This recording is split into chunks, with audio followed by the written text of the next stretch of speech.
Okay, let's continue. Module 3.1, Physical Interpretations 1. We're trying to look at the interpretations of what we got from the last class, in terms of Schrodinger equations, the orbitals. We need to make some interpretations as it concerns the electrons in atoms.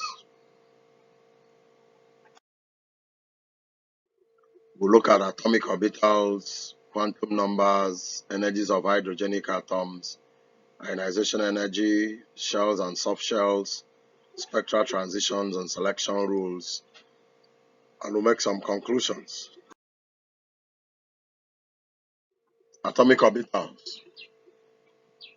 An atomic orbital is a mathematical term in atomic theory and quantum mechanics that describes the position and wave-like behavior of an electron in an atom. So we have shifted to wave properties or wave mechanics. A maximum of 2 electrons each with its own spin quantum number will occupy each of these orbitals. Remember our Hund's rule and other rules, in fact. Pauli's exclusion rule, Hund's rule, half-Bohr principle, and so on. These are rules that you encounter in elementary level for atomic orbitals. The wave functions of hydrogenic atoms are called orbitals. That is the solutions to these Schrodinger equations, the wave functions. All orbitals have the form phi, this wave function we used, NLM is equal to rho NL and YLM, where R represents the radial wave function and Y represents the spherical harmonics. This N is principal quantum number, NL is angular momentum quantum number, and M is a magnetic quantum number. Therefore, an orbital is a region of space where there is high probability of finding the electron.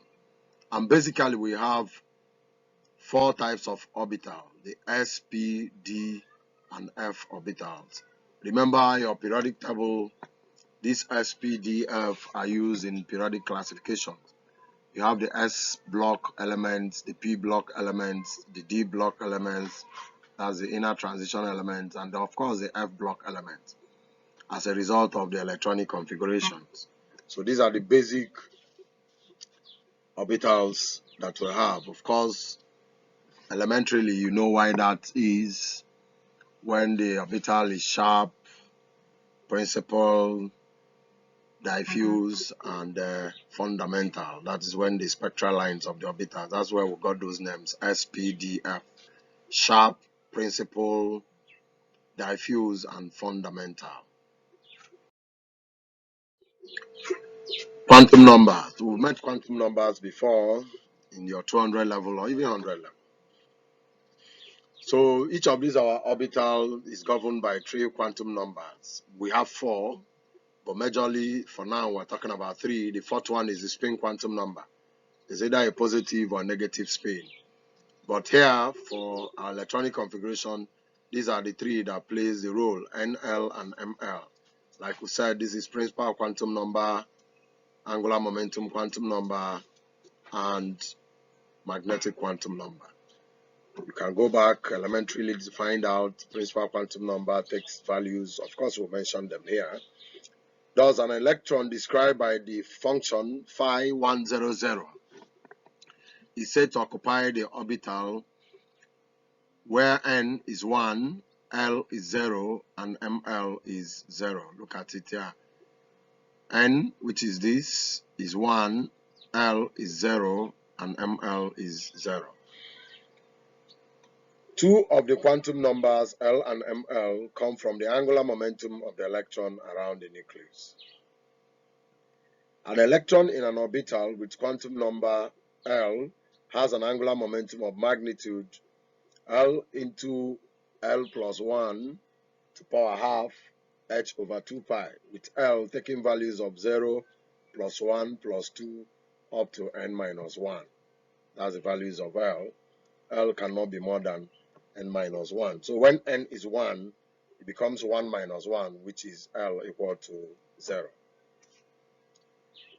An electron in an orbital with quantum number ml has a z component of angular momentum ml h over 2 pi, with ml equal to 0, plus or minus 1, plus or minus 2, up to plus or minus L. So we can see that's why we have 3 orientations for the p orbital, 5 orientations for the d orbital, and 7 orientations for the f orbital. The third quantum number n is called the principal quantum number, and it takes values of 1, 2, 3, and so on, determines the energy of the electron through this equation. E is equal to hcr over n squared, and hcr is this. We made this equation before, so equation 3 governs the energy of the electron.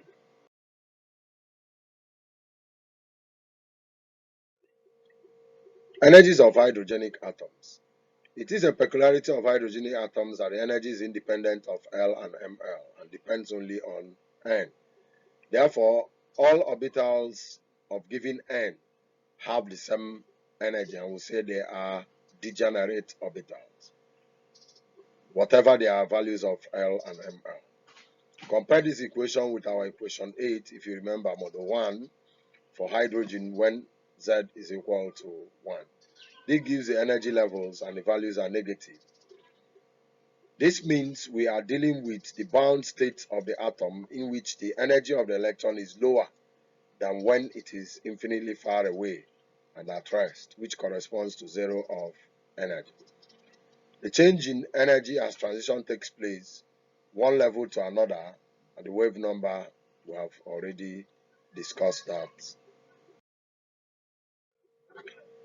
We have also mentioned ionization energy before.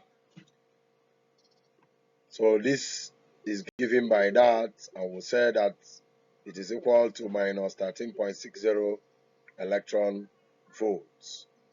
So suppose we have this is just to buttress what we said before, from the upper to the lower layer, the wave number of that ionization energy is this. So a plot of wave number, if you follow this equation, this is wave number. If you plot this against 1 over n squared, this becomes the slope and this becomes the intercept.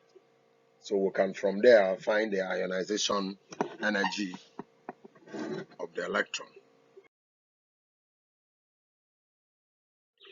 Shells and subshells. Remember, initially before the quantization condition came in, we normally use shells, K, L, M, N shell, and so on. And these shells are still the same as the N, the principal quantum number of the electron. In a hydrogenic atom, all orbitals are given N value and therefore belongs to the same shell. So that's the shell, like I said, is still the same and have the same energy.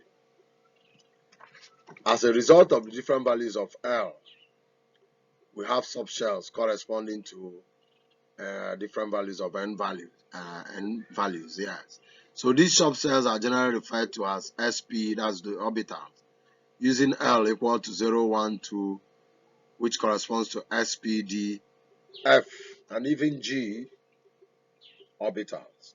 Thus, the subshell with L equal to 1 of the shell with N equal to 3 is called the 3p subshell. And these 3 orbitals are called the 3p orbitals. This is electronic configuration now, which I suppose you should know very well. Since L can change from 0 to n minus 1, there are n subshells of a shell with principal quantum number n.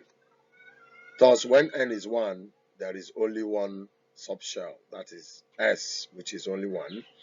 When n is 2, there are 4 orbitals, 1 in subshell with L equal to 0 and ML equal to 0, and 3 in subshell L equal to 1 and ML equal to 0 plus or minus 1. That is it. First is the S orbital, and the second is the P orbital, which has 3 orientations. One is 0, the other one is plus 1, and the other one is minus 1. In general, The number of orbitals in a shell of principal quantum number n is n squared. So in a hydrogenic atom, each shell is n2-fold degenerate. Spectral transitions and selection rules. I said it sometime that there are some rules or regulations that guides transitions. It's not all transitions that are possible. So here we have just looked at the transitions that are possible. Remember, this is our energy equation, and we also have N1, N2, ML, assuming there's a transition from one state to the other, and the frequency condition delta E is equal to H mu. Now, it is tempting for us to think that all transitions are possible. No, it is not. However, this is not. Now, the main reason is that for any transition, a photon is given off, either absorbed or emitted. Now, for the photon to be emitted, the photon will have to leave with a certain quantity or magnitude of kinetic energy. So, for any transition to be possible, it must be those transitions that will generate enough photon energy that will be carried by that photon. That is the angular momentum of the photon. That's what we're saying here. So, some transitions are allowed, some are forbidden, depending on the change in their L and ML values as specified here. Similarly, an s electron cannot make a transition to another s orbital because there is no change. You see, s to another s, there is no change in the angular momentum that can be carried away by the photon. It therefore follows that some spectral transitions are forbidden, some are allowed. The selection rule statement about transitions are allowed. They are derived by identifying transitions that conserve angular momentum when a photon is emitted or absorbed. The selection rule for hydrogenic atoms are these. Delta L must be equal to 1, and delta ML must be equal to 0 or plus or minus 1. These are the rules that are allowed. Of course, the principal quantum number can change by any amount consistent with that transition that we're talking about.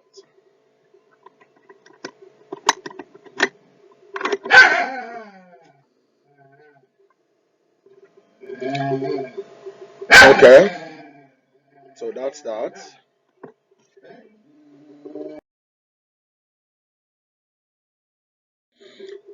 Thank you very much. We've come to the end of this module. I hope to see you in the next class. Having looked at atomic orbitals and quantum numbers, energies of hydrogenic atoms, ionization energy, shells and subshells, spectral transitions, and selection rules. I hope you enjoyed the class. Thank you very much. See you in the next class.